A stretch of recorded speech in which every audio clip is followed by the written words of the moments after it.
Inside the car, I grabbed the bottle of Coke sitting on the passenger seat, the weak sun through the window just warm enough to fog the plastic. The lid hissed open and I took a couple of big gulps, the hit of sugar and caffeine making me groan. I peered at the dashboard. 11:27 a.m. After swigging one more mouthful, I screwed the lid back on, slammed the door shut and turned the key in the ignition. 2 left turns down empty streets and I was there.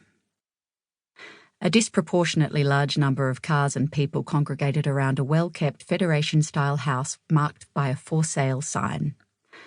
A modest house by Turramurra standards. A flag poked from the side of the sign at a 45-degree angle, flaccid in the morning stillness. 2 small open house markers skewered neighbouring lawns complete with arrows, though they were superfluous given the crowds. Most prospective buyers appeared to be families, which wasn't surprising.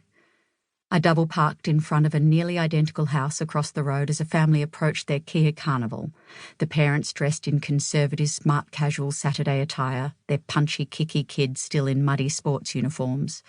I rolled my eyes as the mother brayed for the children to climb into the Carnivale, her futile attempt to make the people mover sound sexy.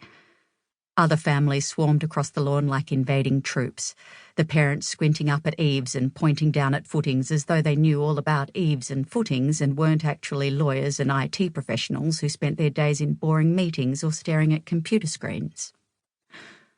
The for sale sign was dominated by an enormous photo of a professionally styled, neat enough but otherwise quite ordinary master bedroom. So, the house would be crap. If that dull room was the home's best feature, there'd be nothing better to see inside. I found my scribbled list of houses under the Coke bottle.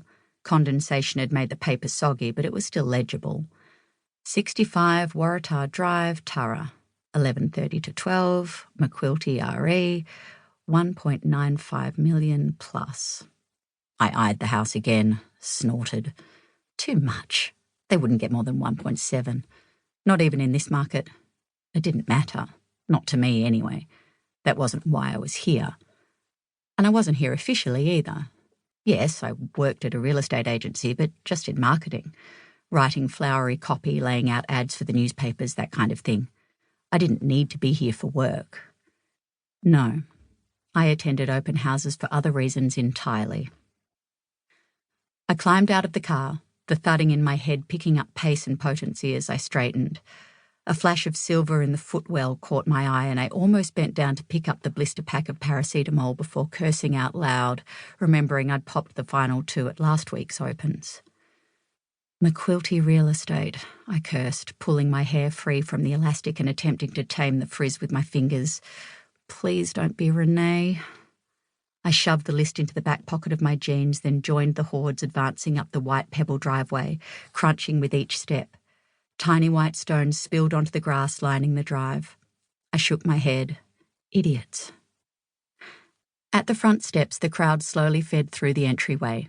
Everyone paused obediently, reciting names and phone numbers in exchange for the chance to sticky beak through the home of a stranger.